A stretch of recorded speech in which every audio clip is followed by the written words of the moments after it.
Aí. Então, uma ótima noite a todos.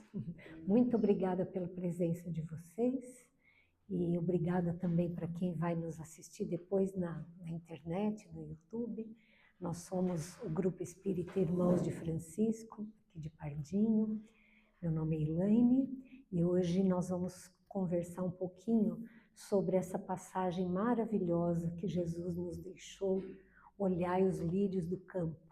Eu até trouxe aqui uma flor, né, um lírio, para a gente ver como realmente ele é lindo. E depois nós vamos sortear esse lírio aqui, né? Mas essa passagem, ela está inserida no Sermão do Monte, né? Deixa eu ficar aqui, veja se tá bom, porque senão eu não consigo ver o rosto de todo mundo. E o Sermão do Monte, ele é uma das coisas mais espetaculares que existem, que já foram escritas. Ele é o resumo do cristianismo. Jesus, esse mestre maravilhoso, ele conseguiu, num único sermão, colocar todos os pontos dessa doutrina maravilhosa que ele tem, que ele veio nos trazer. Gandhi, que nem cristão era, ele teria dito que se todos os livros de religião e filosofia fossem perdidos no mundo e sobrasse apenas o Sermão da Montanha, nada teria sido perdido. Está tudo ali, tudo que a gente precisa. E o Sermão do Monte, ele tem várias partes, né? Ele começa com as bem-aventuranças, que foi feito, né? que é um hino, um verdadeiro hino de esperança, de consolação, para os pobres, para os desesperados, para os doentes, para os injustiçados. E Jesus prossegue falando para outras classes de pessoas também, porque apesar de esse primeiro grupo ser o que mais procura Jesus, né, quando o nosso calo aperta, né, Jesus, ele próprio disse que nenhuma das suas ovelhas, né, que o Pai lhe confiou seriam perdidas. Então, ele faz também essa exposição para aqueles que são ricos, para aqueles que têm dinheiro, né? E é justamente nessa parte que entra esse nosso tema aqui dos lírios do campo, né? Eu não estou conseguindo ver direito vocês. Deixa eu tentar mudar mais uma vez aqui a minha posição, ó. Aqui, agora eu não vejo muita Conceição. E agora? Ah, muda, senta ali, Conceição, por favor. Porque eu quero ver o rostinho de vocês, ó. Aqui, ó, aqui fica perfeito, ó. Isso, agora aqui eu vejo todo. Isso. Quer sentar aqui também, Zezé? Faz favor. Assim a gente vê todo mundo. Obrigada, viu? Obrigada. É mais um bate-papo, né? Nós fazemos a nossa palestra e depois, inclusive, a gente para de gravar e a gente conversa aqui, uma conversa muito gostosa, e depois tem os passes, né? Então, como eu ia dizendo, essa parte do Sermão da Montanha, eu vou ler aqui para vocês, né? E ele começa, eu não vou ler tudo aqui, mas eu só vou ler o comecinho dessa parte, que é como se fossem capítulos dentro do Sermão da Montanha. Não entesoureis para vós tesouros sobre a terra, onde a traça e a corrosão consomem. Né? E aí ele começa a falar de tudo isso, nós já até conversamos sobre Mamon, né, que não se podem servir a dois senhores, acho que foi até o Vladimir que falou disso, e vem aqui, olha, olhai as aves do céu, que não semeiam nem ceifam. Não, desculpa aqui, ó. Por isso vos digo, não vos inquieteis por vossa vida, com o que comereis, nem por vosso corpo, com o que vestireis. Não é a vida mais que o alimento, e o corpo mais que a veste? Olhai as aves do céu, que não semeiam nem ceifam, nem recolhem em celeiros, e vosso Pai Celestial as alimenta. Não valeis muito mais do que elas? Qual dentre vós pode, inquietando-se, acrescentar um côvado à sua estatura? E com relação à veste, por que vos inquietais? Examinai os lírios do campo, como crescem. Não labutam nem fiam. Eu, porém, vos digo que nem Salomão, em toda a sua glória, vestiu-se como um deles. Se a erva do campo, que hoje existe e amanhã é lançada ao forno, Deus assim as veste, muito mais a vós, homens de pouca fé. Então, veja, assim, quando a gente ouve isso daqui, como tudo na vida, e principalmente com a passagem de Jesus, a gente não pode tirar do contexto. Porque se a gente for olhar só isso aqui, o que dá a impressão, né? Que Jesus, ele está fazendo uma apologia à preguiça, né? Deus proverá. Então eu fico aqui e faço, né? Não faço nada, porque se Deus cuida dos lírios do campo, das aves do céu, vai cuidar de mim também, né? E eu me lembro de uma coisa muito engraçada que eu vou contar para vocês, que eu tinha um casal de tios que já desencarnaram, mas esse meu tio, ele era muito brincalhão, ele era super bem-humorado. E a minha tia, ela era uma pessoa super do bem, aliás, os dois eram ótimos, mas ela era a estressada, era uma pessoa assim que mal deixava as crianças botarem o pé no chão, né? De tanto medo de ficar doente das crianças. Então, assim, a gente acabava, quando ia lá, querendo ficar mais com o tio, que ele era mais desencanado. E uma vez nós viajamos juntos, né? E eles tinham 4 filhos e meus pais 3, então era aquela criançada, né? E fomos para uma casa que tinha uma piscina e minha tia fala assim, Nelson, eu vou ter que sair e você olha essas crianças aí, porque essa piscina não dá pé, porque olha só, porque tá frio, porque se começar a esfriar mais tem que tirar, tem que dar banho, blá, blá. E as crianças lá, tudo brincando na piscina. Ele, tá bom, tá bom. Aí ela teve que sair. E quando voltou, já estava frio, estava até uma garoinha.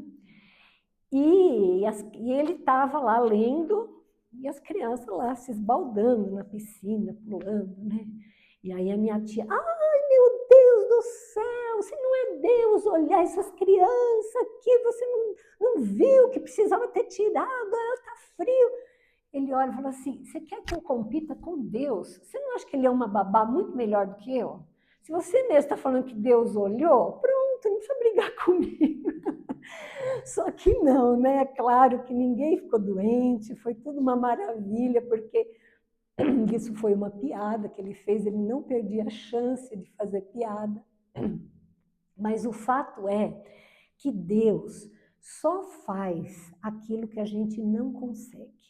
Então, assim, para a gente analisar esses lírios do campo, esses pássaros do céu, eu vou começar falando do que Jesus não quis dizer, né? Então, o que Jesus não quis dizer? Jesus não quis dizer que nós que nós podemos assim não fazer nada e ficar esperando tudo de Deus. Porque ficar esperando o maná cair do céu para nos alimentar, né? Porque na própria Bíblia, no próprio Evangelho, ele fala outras coisas muito interessantes, né? E por isso que eu estou falando que a gente precisa pegar o conjunto. Jesus teve 3 anos, que foi a vida pública dele, onde ele trabalhou de uma tal forma, ele trabalhou dia e noite, curando leprosos, cegos, mas principalmente curando almas, o que é muito mais difícil do que curar corpos.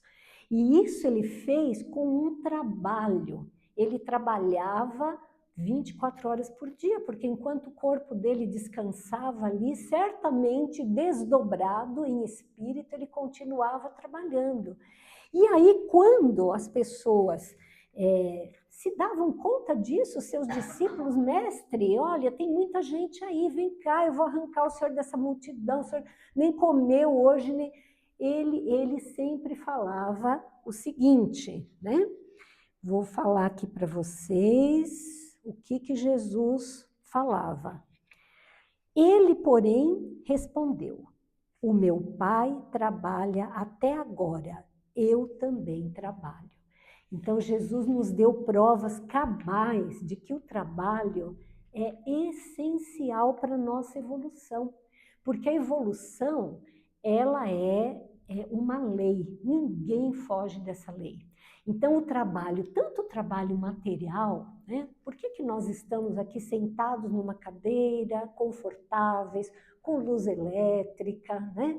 Sendo filmados por um smartphone, enfim, tudo isso foi o resultado de um trabalho da humanidade, que cada um vai fazendo o seu melhor, e isso, para que isso serve? Para desenvolver a nossa inteligência. À medida que a gente vai trabalhando e vai fazendo aquilo que cada um faz no seu dia a dia, a gente, sem perceber, está fazendo um trabalho para a humanidade, porque tudo isso é trabalho, né?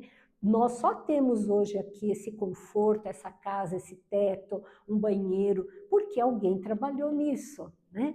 Mas não é só o trabalho material. Nós temos que fazer o trabalho espiritual, nós temos que ir tirando as nossas imperfeições, e isso também é um trabalho, né? Então, outra coisa importante que Jesus falou assim, é que não existe dia para a gente fazer isso, todo dia é dia. Por quê? Jesus era perseguido porque os judeus, assim, bem, né, os fariseus, eles levavam tão ao pé da letra a Bíblia, que se Moisés falou assim, a gente tem que honrar o sábado, né, a gente tem que tirar o sábado para a gente cultivar Deus no sábado, então não podia fazer absolutamente nada. As pessoas, eles não faziam nem comida, né? As pessoas não faziam nada, porque era proibido pela lei mosaica. E esse foi um dos pontos assim que os fariseus ficavam no pé de Jesus, né? Como que o Senhor cura um leproso no sábado? Como que o Senhor foi lá na casa de fulano e almoçou, né? E fez, e conversou, e fez uma pregação? Hoje é sábado. Então, ele fala o seguinte, olha, o sábado foi feito por causa do homem e não o homem por causa do sábado. Então, não tem essa. Nós temos sim que ter o nosso horário de louvar, o nosso horário de nos recolhermos para que nós possamos fazer um tipo de trabalho diferente. Nós temos o dia todo para trabalhar materialmente. E aí, à noite, em alguns dias da semana, ou no sábado, ou no domingo, cada um no seu momento, a gente precisa, de fato, tirar esses dias para a gente louvar a Deus, para a gente orar, para a gente ter uma conversa como essa, enfim. Então, Jesus, ele falou muito do trabalho. No livro dos Espíritos, qual que é a primeira lei moral? É a lei da adoração. Claro, porque sem Deus nada acontece, né? Nós temos que ter o nosso Pai, que é a inteligência suprema, acima de qualquer coisa. E qual é a segunda lei moral que Kardec nos deixa no livro dos Espíritos? A lei do trabalho. Por quê? Porque os próprios Espíritos falam que Deus, ele cria sementes, ele não cria árvores prontas. Ele cria seres, ele cria princípios inteligentes. E esses princípios inteligentes, eles vão estagiando nos diferentes graus, então no mineral, no vegetal, no animal, até que ele se torna um ser humano. Nós não sabemos o que acontece quando a gente era muito primitivo, da mesma forma como nós não sabemos depois, né? Porque nós temos uma escala. olha, nós somos espíritos imperfeitos e temos que nos melhorar, até atingirmos o grau da perfeição, sermos espíritos puros. A gente sabe que perfeição absoluta é só com Deus. Então, o que a gente faz quando a gente chega no grau máximo de espírito puro? A gente não sabe. Nós sabemos um tanto de coisa, né? Cada vez mais, à medida que a gente for se aperfeiçoando, a gente vai sabendo. Mas aí vocês podem me falar assim, Elaine, quer dizer que nós já fomos um lírio, de repente? Nós já fomos uma pedra? Não é bem assim, né? O princípio inteligente, ele vai se aperfeiçoando. A gente não sabe exatamente em qual ponto que ele se individualiza. E mesmo nessa individualização, veja, a gente lembra de quando a gente era um feto dentro da barriga da mãe da gente? Não lembra disso, né?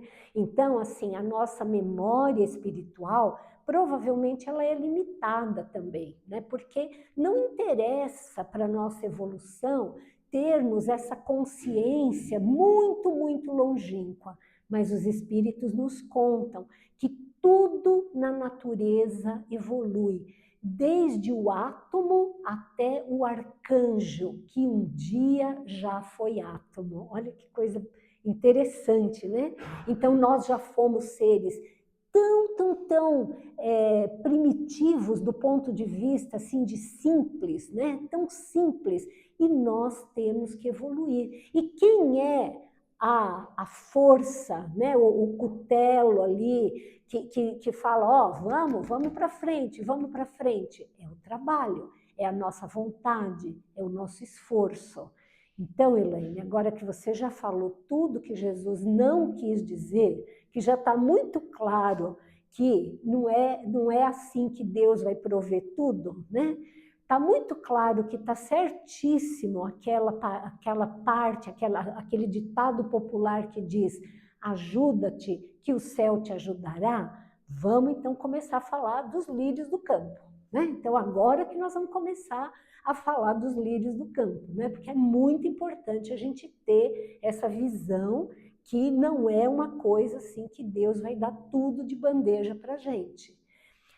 Nessa tradução que eu li aqui para vocês, que é uma tradução do Haroldo Dutra Dias, da Bíblia do Haroldo, é muito, muito interessante algumas palavras que aparentemente são palavras que ele colocou meio ao acaso aqui. Por quê? Porque as Bíblias, elas foram escritas no grego. O grego, na época de Jesus, era o que é o inglês hoje, né? Assim, todo mundo falava, a linguagem culta que as pessoas se comunicavam umas com as outras quando elas eram de nacionalidades diferentes, era o grego. Então, os evangelistas, eles escreviam no grego, né? E aí, pensa bem, isso foi traduzido depois para o latim, que foi traduzido para o alemão, que foi traduzido para o inglês, que foi traduzido para o português. Algumas vieram direto do alemão para o português. Então, tem muitos trechos na Bíblia que se perderam, porque não é nem por maldade, é porque às vezes a pessoa lê a coisa de um jeito e não sabe falar de um jeito diferente, né? Então ela põe aquilo que ela entendeu e fica um pouco diferente. Aí passa para um outro idioma, a mesma coisa. Então, como Haroldo, ele conseguiu traduzir do grego, que ele fala até grego, gente, eu acho impressionante isso, né?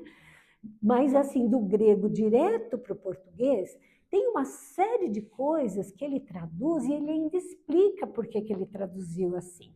Então, veja, apesar de estar muito, muito, muito comum entre nós, né? Tem até um livro do Érico Veríssimo, Olhai os Livros do Campo, né? Olhai os lírios do campo, não os livros, olhai os lírios do campo. Não foi isso que Jesus falou. Olha o que Jesus falou. Examinai os lírios do campo. Mas muda muito isso? Muda. Porque quando você olha, você simplesmente gente olha, né? Olha que bonito que é, né? É verde, né? É um lírio bonito, né? Como a gente olha o céu, como a gente olha as estrelas. Agora, se Jesus fala assim, examinai os lírios do campo, a gente tem que ter um olhar mais, assim, tem que perscrutar mais, você tem que analisar mais. O que um lírio precisa para crescer? Ele foi plantado naquele solo, e é naquele solo que ele tem que produzir. O lírio, ele não se revolta contra alguma formiga que sobe nele, uma mosca que pousa. Ele não se revolta com o vento que faz com que ele balance, às vezes até de uma forma mais difícil. Ele não se revolta com a chuva, muito pelo contrário, ele agradece. Então, de uma forma, claro que metafórica, ele está cumprindo o papel dele na natureza. Eu não acabei de falar que as coisas evoluem, que nós somos do átomo ao arcanjo.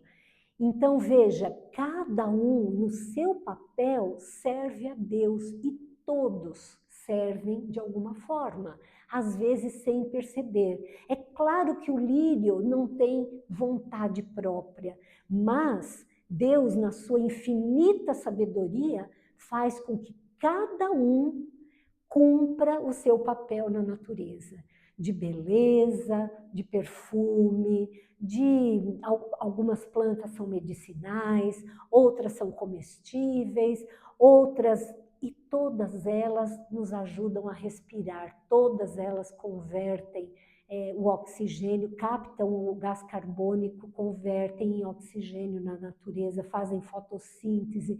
Então, sem perceber, o lírio está trabalhando e está fazendo o possível para ele naquele momento.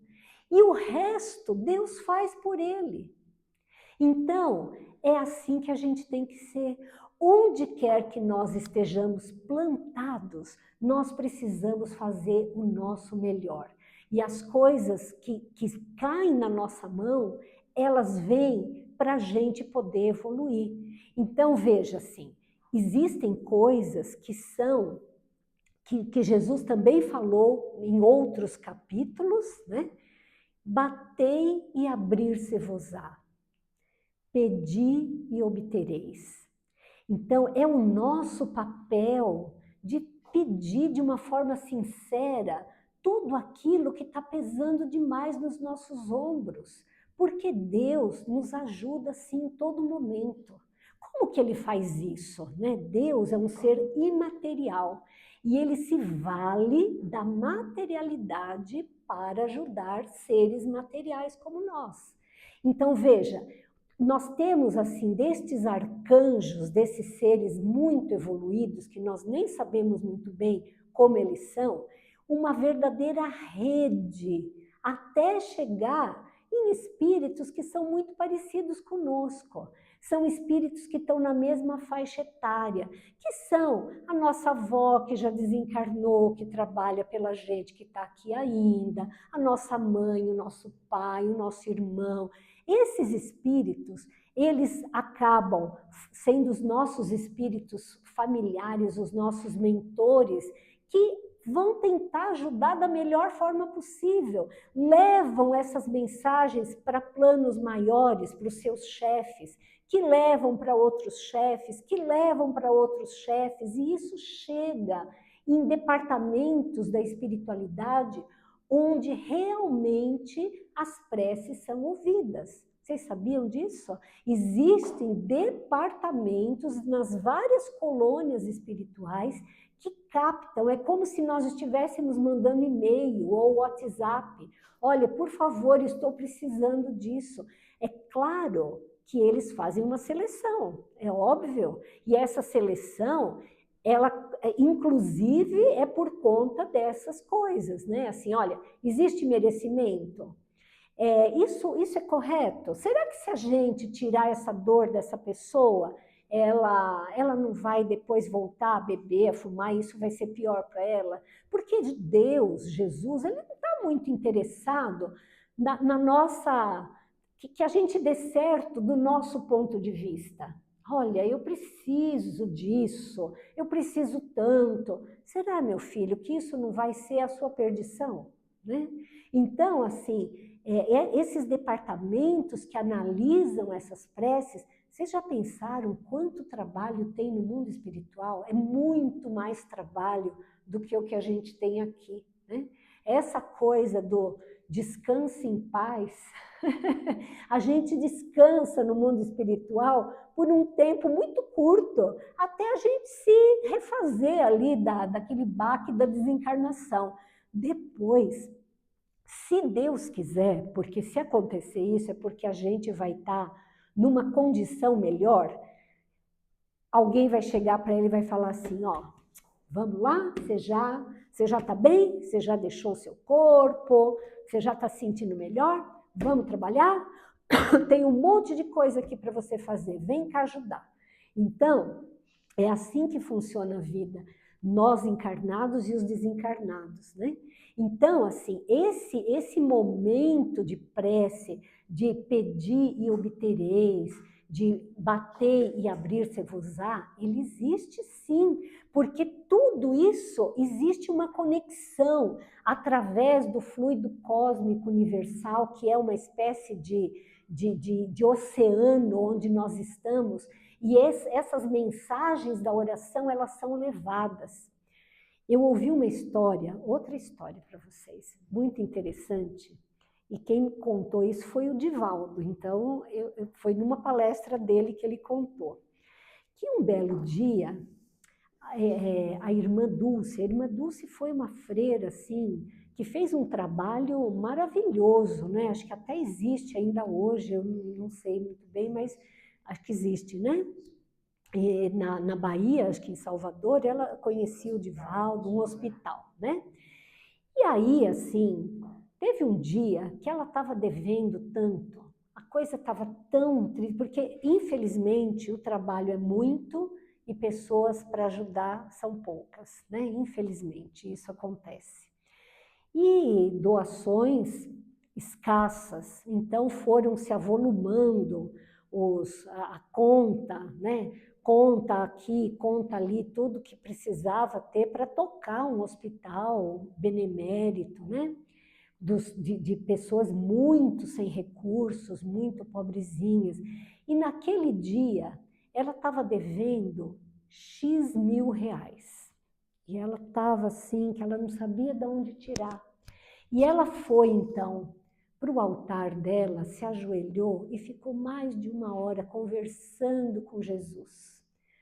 Jesus, eu não tenho, o senhor sabe do meu esforço, o senhor sabe o quanto eu tenho lutado para manter essa obra em pé. O senhor sabe, Jesus, o quanto eu faço aqui dia e noite. Eu preciso da sua ajuda. Eu não estaria aqui perturbando o Senhor com isso, se eu tivesse alguma outra coisa, mas eu vou dormir hoje e amanhã, Jesus, eu preciso pagar esses X mil reais aqui. E foi dormir. No dia seguinte, uma polvorosa lá no local onde ela trabalhava. Irmã, Roberto Carlos na linha. O rei Roberto Carlos liga para a irmã Dulce, fala, irmã Dulce, eu tenho maior admiração pelo seu trabalho. Eu gostaria muito de colaborar. O que a senhora está precisando? Meu filho, eu estou precisando de X mil reais para hoje. Está na sua conta, irmã. Conte comigo. E estava lá. E pediu para que ninguém ficasse sabendo, mas quem é que aguenta receber uma ligação do Roberto Carlos e não contar para ninguém, né? Então, eu lembro dessa história, assim, de uma forma de ficar até emocionada, né? Como é que... Quem que contou para ele no Rio de Janeiro que ela lá na Bahia estava precisando, né? Os espíritos, é claro, mas assim, depois de muito trabalho. Então, assim, nada vem de graça, né? Então, meus irmãos, para a gente encerrar aqui, eu acho assim que a gente tem que lembrar dessa frase como um convite para o equilíbrio. É o equilíbrio, como tudo na vida, né? Olha, nós não podemos nos desesperar demais. Isso não faz bem. A hora que a gente se desespera, a gente perde a objetividade. A gente não consegue fazer nada, a gente não consegue nem pensar. Então, vamos respirar, vamos pedir para Deus nos ajudar, e às vezes essa ajuda, ela não cai do céu como caiu para a irmã Dulce, né? Às vezes ela vem através de alguém que venha colaborar conosco, ela vem através de um livro que cai na nossa frente e a gente lê e fala, puxa, mas era isso mesmo que eu precisava. Às vezes vem na forma das mais de uma pessoa que fala assim, olha, vá nessa pessoa aqui, né? Vai nesse médico, vai nesse dentista, ele vai te ajudar, e aquilo acaba ajudando. Então, assim, nós não devemos nos desesperar. A gente tem que lembrar dos lírios do campo que são tão lindos e que Deus provê tudo aquilo que eles precisam, mas eles também trabalham, como todos nós devemos trabalhar.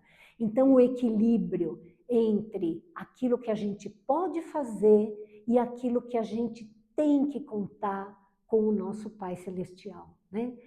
Lembrando de mais um ser maravilhoso, patrono da nossa casa, Francisco de Assis, que nós consigamos fazer tudo aquilo que nos cabe, nós consigamos nos resignar e termos a humildade de saber que tem coisas que a gente não consegue fazer e temos que ter sabedoria para diferenciar uma coisa da outra. Sejamos lírios e vamos fazer aquilo que nos cabe onde quer que Deus nos tenha plantado. E agora nós vamos sortear o lírio, né? Antes de começar a discussão ou depois? Depois, né? Pode. Então, nós vamos desligar aqui. Já desligou, José?